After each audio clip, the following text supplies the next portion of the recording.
Hello and welcome to Prime Business. I am Pius Kojobaka. Director of the Institute of Statistical, Social and Economic Research, Professor Peter Quote, is positive the approval and disbursement of some $370 million to Ghana under the fourth review by the International Monetary Fund Board will help stabilize the Ghana cedi.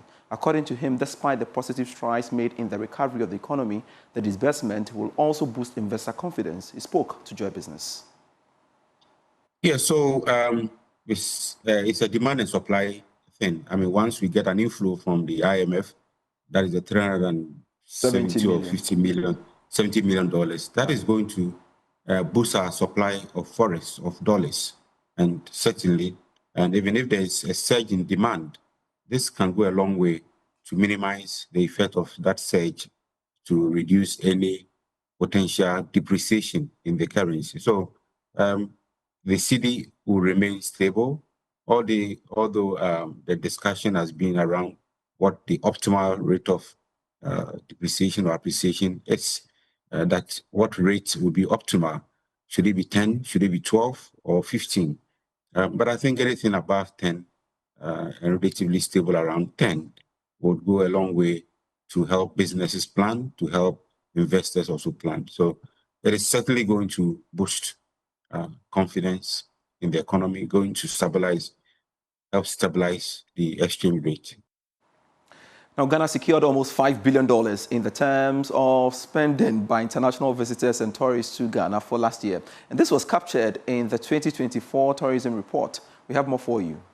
These are earnings from spending and other related activities from the 1.2 million international visitors that came into the country last year. This number represents a 12% jump over what the country had in 2023. In terms of what we earned last year, the report also showed that it represents a 27% spike over the 2023 earnings. Majority of these visitors that came to Ghana were here for business activities, visiting family and friends, as well as holidays. In terms of where these visitors came from, well, majority were Americans coming from America, topping the rankings, followed by Nigeria and United Kingdom. UNICEF and KOICA have partnered to support some 25 young entrepreneurs with a grant of 75,000 cedis to expand and foster innovation through economic development. The fifth cohort of the UNICEF Startup Lab will also offer industry training, mentorship, and hands-on support to acquire the necessary skills and knowledge to succeed in their respective industries. More in this report.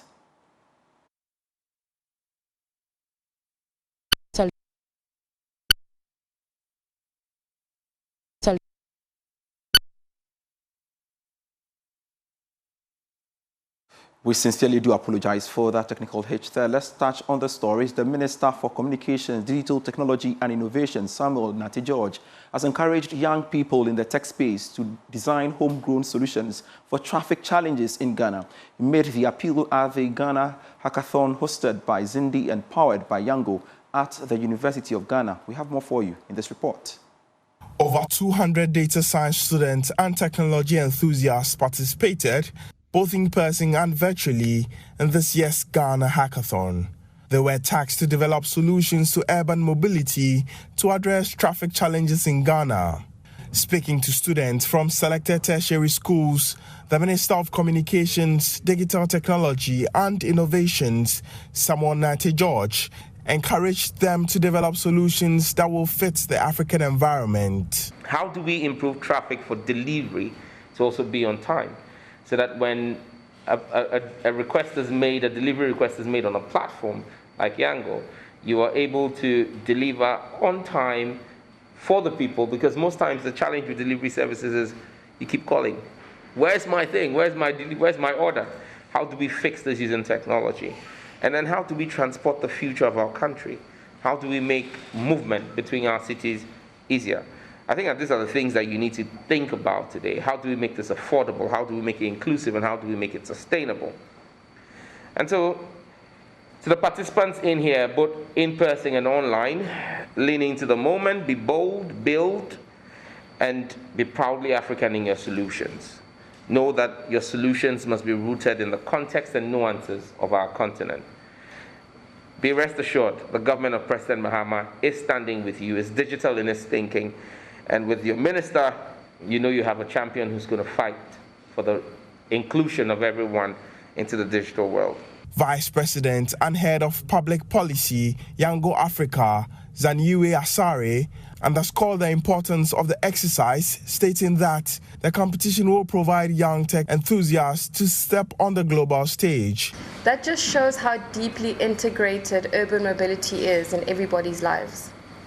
And for you to be sitting here and developing solutions that contribute to efficiency and impact shows that what the Honorable actually said that about the future of technology. You know, our next Elon Musk, I mean, he is African, but our next Elon Musk could be coming right here from Ghana. And what is fantastic about this opportunity is that you're part of a Pan-African program where you are literally being put on a pedestal, and a pedestal that you deserve.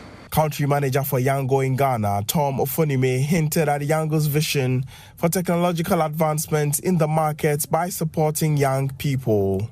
The advantage you have is that you have the technical know-how. So my strongest advice to you is don't get lazy, keep coding, focus on it, continue to, be as ingenious as you can be, and then use the AI to support it. You'd see that you guys have a super advantage.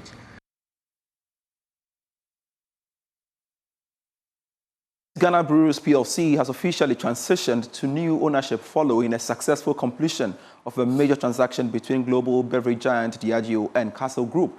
Castle, one of Africa's largest and most established beverage companies, has acquired Diageo's 80.4% majority stake in Guinness Ghana, assuming full operational leadership of the business. More in this report. The deal, which received all necessary regulatory approvals, marks Castell's expansion into its 22nd African market, reinforcing its commitment to long-term investment across the continent. Castell says it will bring operational scale, market depth and regional expertise to support the next phase of Guinness Ghana's growth. As part of the agreement, Diageo retains ownership of the Guinness brand and other key trademarks. These will continue to be brewed and distributed in Ghana through a long-term licensing and royalty agreement with Guinness Ghana. The business will also continue to distribute Diageo's international portfolio of premium spirits under a separate distribution agreement. Castell Group CEO Gregory Clerk described the acquisition as a show of confidence in Ghana's economic future and a step forward in deepening Castell's footprint on the continent. He noted the group's commitment to building local capability, investing in people and ensuring continuity for all stakeholders. The company has assured the public that its operations remain uninterrupted, all employee contracts are intact, and relationships with distributors, retailers, and consumers will continue seamlessly. Guinness Ghana says it remains listed on the Ghana Stock Exchange and continues to play a key role in the country's beverage and manufacturing sector. The acquisition is widely seen as a positive signal of investor confidence and a boost for the local industry. Decades of struggle for farmers and traders in Afrancho in the Ofin North District have finally come to an end. Today, a new dawn broke with the official opening of their long-awaited Friday market led by chiefs, assembly officials and the MP. The community celebrated a marketplace designed to boost the local economy, create jobs and tackle poverty. Anna Sabit has more. For generations, dawn in Afrancho meant back-breaking work in the fields and a long journey just to sell what you would have grown. Decades passed without a proper market. Farmers here, the lifeblood of the community, faced grueling trips to distant towns eating into profits and time. Dreams of a vibrant local hub just out of reach. But today, that dream is a reality. Witness the birth of Afrancho's Friday market, led by their chiefs, the district assembly and member of parliament. People of Afrancho are celebrating a new dawn for trade and community. Caesar Ofusua Champon is the Ofinso North District Chief Executive. He is the brain behind the revival of this market. As you can see, today is the first day, but you can see the euphoria. Look at the way market men and women are eager to come and trade here. We want to expand commerce and trading. That is what Ashantis are known of. That is the main reason why I want to make sure that every market in Afrancho North municipality will be in operation. Caesar Ofosu-Acheampong says the move would, amongst other things, You're still watching Prime Business with me, Pius Kojobaka, and we have to bring you the story, which of course is breaking, which is the International Monetary Fund has finally approved the disbursement of some $370 million to Ghana following their successful review of the fourth program. And my colleague George Yafe has been monitoring all that we need to know in relation to this subject matter and joins me in studio to tell us. So George, first off, even before we talk about how the fund approved the disbursement, give us a background. Well, the background is that somewhere 2 years ago, we got into an IMF program. Now, under this IMF program, after every period, the staff would have to come in country and do what they call the on-ground assessment. And after that on-ground assessment, they take that report to their board. The board reviews that report.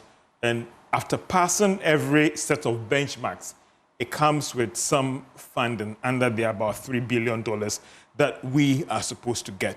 Now, in April, the IMF staff, they were in town to carry out what they call the on-ground review. They were looking at those critical benchmarks up to the middle of last year, certain things that we should have met and all those things.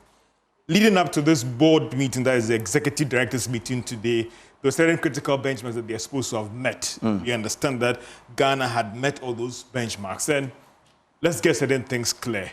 Even before the country is considered for a board meeting, you might have met almost about 80% or 90% of those critical targets and benchmarks that the board should consider your program. All right. Before the board met today, we had met almost about 90% of those remarks and those targets that we should have met.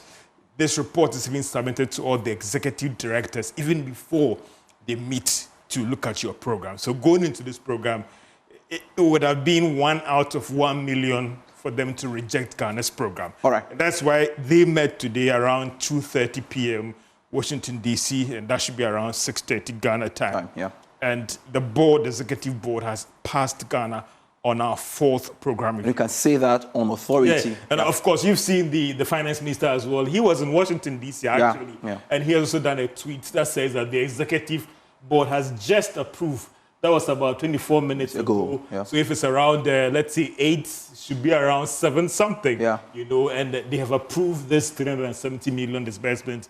Now, he's saying that this is a landmark approval vindicating Ghana's unwavering commitment to fiscal discipline and the strategic transformation. Now, don't forget that one critical thing was based on certain benchmarks set last year. And also certain measures that this government has taken as well. So you can't discount the role of this administration and also what the previous government also has done in terms of those targets that has helped in us getting this board approval. Absolutely. And quickly, in a minute, you heard Professor Peter Quartey say that, well, if this successfully goes through, that, of course, is going to stabilize and firmly stabilize the local currency and, of course, you know, boost investor confidence. I think one of the critical things that our currency has been facing always is about people are worried about the outlook. So things like this will give some assurance to the market that government is on track. Those who not speculate and those who not rush to demand dollars when they don't actually need it.